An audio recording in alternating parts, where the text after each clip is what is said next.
Good evening, everyone. I am Keith Mikas, the Vice President of the Electric Vehicle Society of San Diego. This evening, we've got William Truesdale of EVmatch. Welcome, William. Great. Thank you, Keith. Thanks for the introduction and thanks for inviting us to present. And obviously, I know Elaine isn't here, but I will thank her as well since she was the one that invited me initially. So I'm going to go over the fun new concept we have called EVmatch.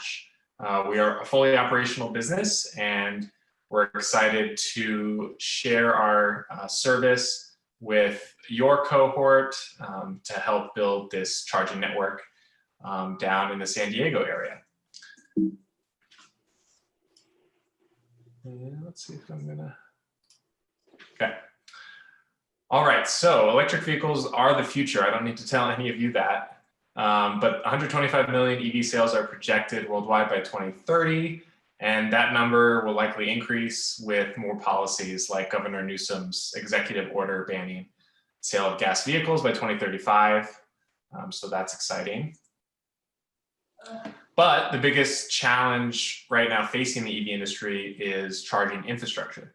So limited EV charging causes drivers major stress and frustration, and it also limits people in their ability to switch to an electric vehicle, especially renters and multi-unit dwellers who are less likely to have home charging access or a place nearby to publicly charge.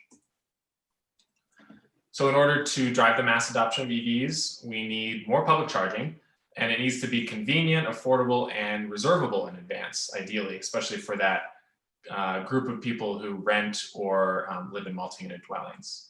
So that's where EVmatch comes in. We have an app-based service that leverages the sharing economy, so similar to Airbnb and Lyft.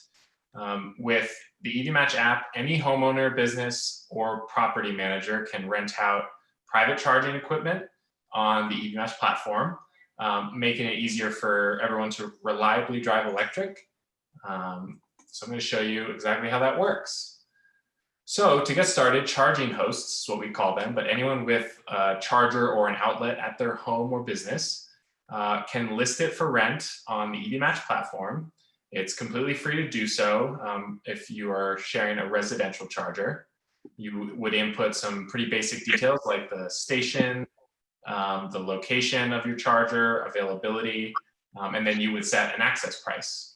So we have an algorithm built into the app that it spits out the cost of electricity based on a number of factors, including your electric utility, your rate structure, the type of charger you have, and then we couple that with the vehicle information, like the battery size, the onboard charger, and that spits out a price of electricity for a given reservation.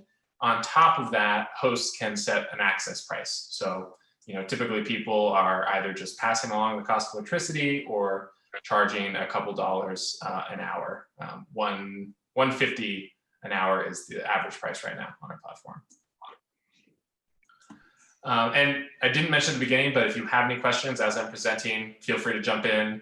But at the end, I'll definitely leave some time for a Q&A. So then after folks have shared their EV chargers on the platform, they'll appear as these pins, and then EV drivers can download our free app. Just search EVmatch in the App Store or in Google Play. And then you sign up, pretty simple, and then you're able to find and reserve chargers on the platform. So EV drivers can find a station on a map that meets their needs by filtering, for details like the plug type, power output, availability, and price. We have pretty much every kind of charging equipment on our platform, including some Tesla chargers, a lot of J1772 plugs, some just NEMA 1450 outlets, etc. Then a driver can reserve and pay for a station all with a few quick clicks.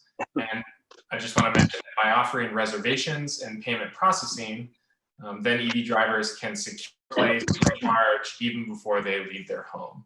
So that's really aimed at helping sort of three segments of people: the people that rent or live in multifamily properties, so they need to have a sure way to find a place to charge; people who are on road trips that want to plan out their charging so that they can stay on a schedule; and then people who commute a long distance that would like to drive an electric car to work, but if they require a charge to make it back home, they want to have that assurance that they can find a place to charge while they're at work and then make it home. All right, so to break down how EVmatch works, I'm going to go over the three types of users on our platform. So on the far left, you have the EV drivers. So that's anyone with an electric car can sign up and register their EV, and then you can find, reserve, and pay for charging wherever you need it. We also have residential hosts, and so those are what I mentioned before, homeowners who share their private charging stations or outlets, and that's aimed at supporting their communities. Also, they can earn a little extra money, but most importantly, they can help more people drive electric to reduce air pollution and carbon emissions. As I mentioned, any outlet or charging station can be listed, and hosts have the option of also connecting with a compatible networked charger, which you see on the right side there. Right now, we are integrated with the NLX juice box, and that would provide some enhanced security and access control features. And on the far right, you can see the final segment of users are commercial hosts. So this is businesses, multifamily properties, fleet operators, places of worship. Really any place that is interested in installing a charger could essentially be a commercial hosting site. So what's required there is to install a compatible networked smart charger. So like I said, the NLX juice box is what we're integrated with currently. We're working on some more integrations with Siemens and EVbox. And that allows the station hosts secure access. So let's say I'm the EV driver, I make a reservation and I pay to use the charger.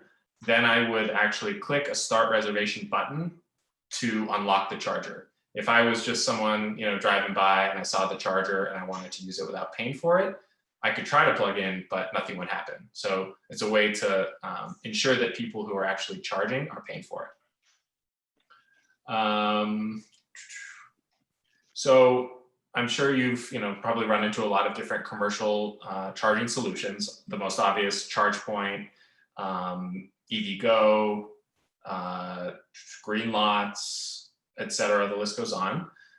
What's different about us is, this is part of the larger shared charging network. So we're able to offer cheaper prices for level 2 commercial installations. So we're leveraging this smart charging hardware, offering it at a lower price than our competitors. And then our software fees are also set at a lower price than our competitors. And that's really because we're not worried about manufacturing overhead, because we don't manufacture any hardware.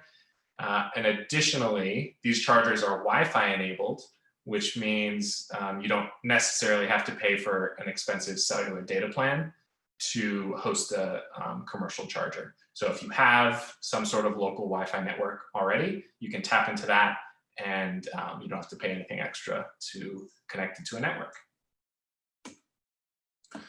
All right, so we're especially excited about our group management feature. And this helps properties take full advantage of all of their chargers. So here's how it works. Properties like apartments and workplaces can create groups for special charger access and pricing.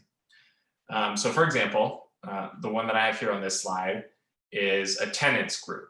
So let's say I am a property manager and I have 2 chargers installed at my property, and I want to offer charging 24/7 to my tenants at a price of 24 cents per kilowatt hour. So I create this group and then I generate an access code, and tenants can input that access code into their EVmatch account to access the chargers 24/7 for that price. Then let's say I wanted to earn extra revenue as a property owner. I could create a public group and During certain hours, I can set maybe a higher price. Here, I've typed in 50 cents per kilowatt hour. You probably would never see that high of a price for level 2 charging, but this is just for illustration. And then I can earn extra revenue, maybe during hours when tenants aren't as likely to be charging. And so the sky is sort of the limit with this feature. You can create as many groups as you want. This is a good way to, if you have tenants or employees cycling out of the business semi-frequently, you can always just delete their access code. So then they don't have that easy access to the charger anymore, and you don't have to worry about it. And this type of feature can also be used at many other settings, like for fleet operators, hotels, ski areas, and the list goes on. So the main reason we created this was really for multifamily properties who have a split incentive. So you have the property owner who kind of is on the hook to pay the installation costs and own the hardware, et cetera. And then you have the tenants, and they're the ones with the vehicles that actually want to have charging at their home. But typically the tenants aren't the ones putting up the capital to get them installed.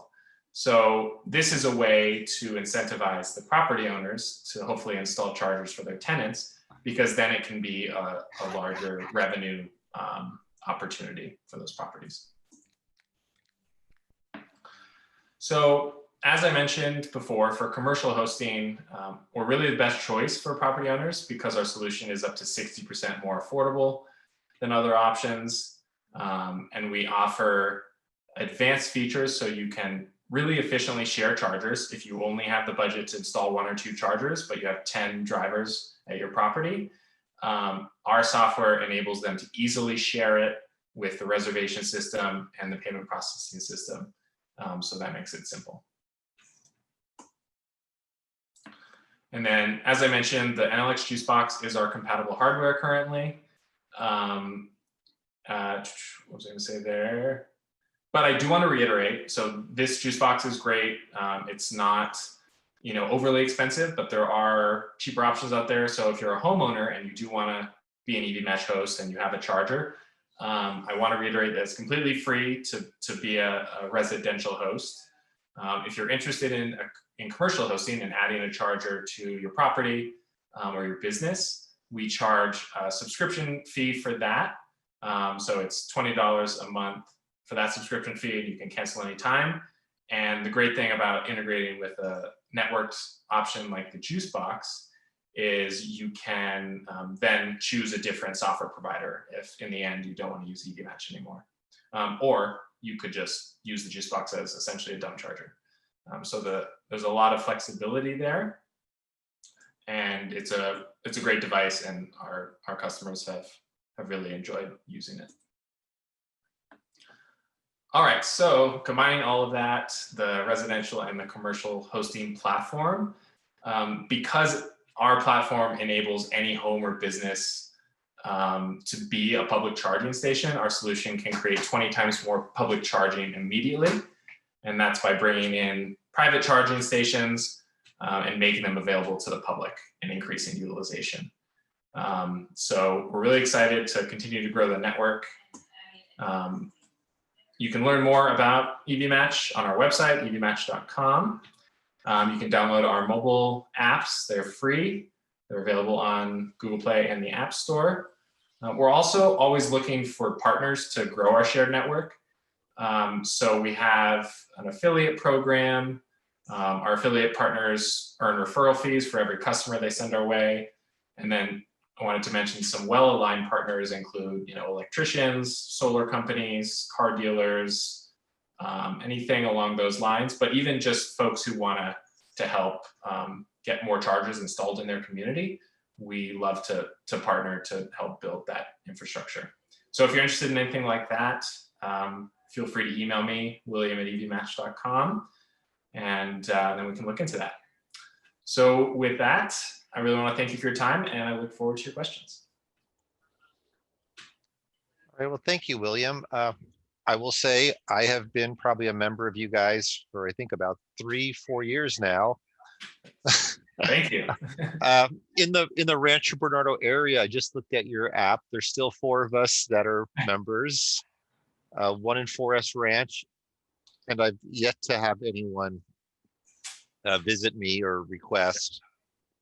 Yeah. So, I'm glad you sort of brought that up. So, we started off as the residential peer-to-peer network.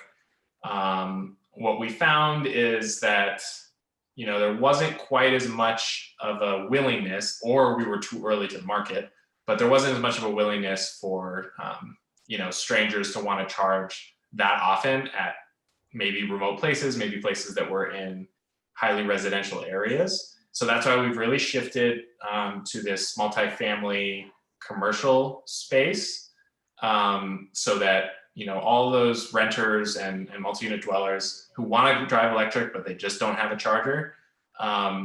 We've seen, when we install a couple of chargers at apartments, like 3 or 4 people within 6 months buy electric cars. So we do believe that if you install the infrastructure, people will start switching. And with that said, we still do have some action on our residential network, but I think that we're a little early to the game to get a lot of utilization out of those residential host sites. Hey, William, I wanted to ask you a couple things, if I may. Mm-hmm.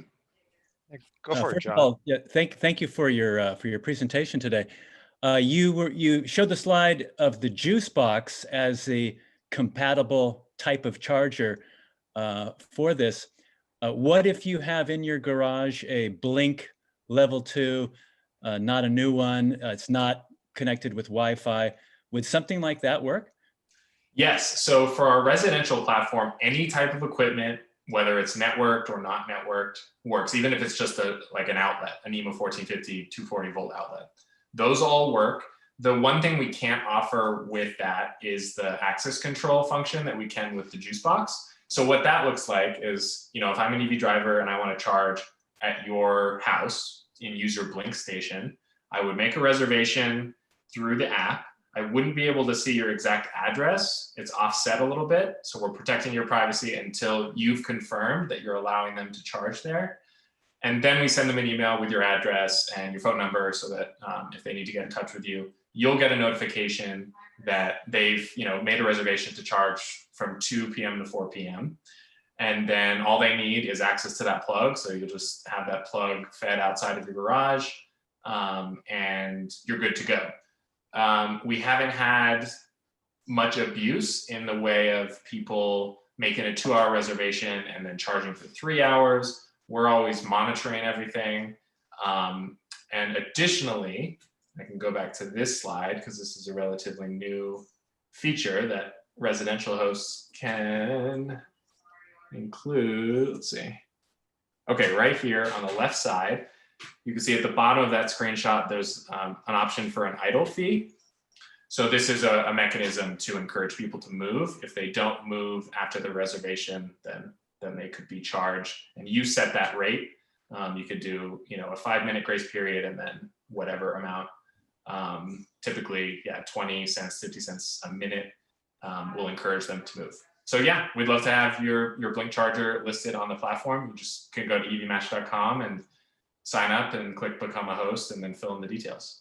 You mentioned sending the cable outside of the garage. Does that mean that the people would not actually come into the garage and charge in the garage? That's right. We encourage people not to necessarily share private spaces like that. We encourage folks to kind of keep the charging equipment outside of structures. But if you're comfortable, having people drive into your garage, that's up to you. That's up to the hosts. And like with other types of sharing services, like Uber and other types of things where there's and I guess Airbnb, where there's sort of a rating system. So if someone were to come on over and leave a bunch of trash, then you could give them like a 1-star type of rating, and or if they're really good about it, you can give them a higher rating. Is that part of it as well? That we are building that in as we speak. So you can actually see in the middle screenshot here, rating coming soon. So we are going to incorporate that because we know that that's a very important aspect of this. Okay, thank you. Of course, thank you. I've got a couple of quick questions. You said it doesn't show the address. Does it give an approximate area so somebody knows that, oh, it's within half a mile of where I want to be or something? Yeah, it's offset, really not even a half mile. This, you know, Okay. much closer than that. Okay. And if you don't have the Wi-Fi one, you just have a like the Blink one this gentleman is talking about. How do you know how long they've charged for? Yeah, so so they make a reservation, and then a little bit of that is on the host. The onus is on the host, and it's a little bit of a trust system. So that's why we encourage folks, you know, if you can afford the Juicebox networked charger, that's ideal. Because at the end of the reservation, we actually shut off the charger so that it stops spitting out electricity, even if the person stayed plugged in for an extra 10, 20 minutes. So yeah, but I will say we haven't had abuse like that. What we found, especially early on, is that people are really respectful. They understand that people are sharing their, you know, resources, and the drivers have been very respectful to that. And I'd say that's, you know, echoed a little bit. I actually used to be an Airbnb host, and it was very similar. Like, you know, initially we were afraid of allowing people into the home, and then we realized just how respectful they were willing to be. And that's also where the rating system will be valuable. Right. Okay, very good. Thanks. Thank you. Which is your largest market, William, that you've penetrated? Yeah, definitely the Los Angeles area. That's where we started. That's where we have a couple hundred hosts. But we are most recently building the network in the San Diego area, because there was this recent rebate program offered through the state for multifamily properties and other commercial properties, and also the San Francisco Bay Area. Okay. But we are nationwide, so if you were to look at our map now, you would see pins coast to coast and in almost every state. Yeah. Do we have any more questions? Dave Crow here. I was wondering about, you say that you're shifting your marketing efforts to more of those group situations. I was wondering, how do you advertise this service in general? Yeah, that's a good question. You know, we've used a lot of the really traditional marketing platforms. We've done some physical, you know, passing out promo cards, putting them on electric cars we see, but we also do social media advertising, Google advertising, and then a lot of, you know, especially with the multifamily and the commercial hosting stuff, we do a lot of direct outreach to properties to let them know that the service exists.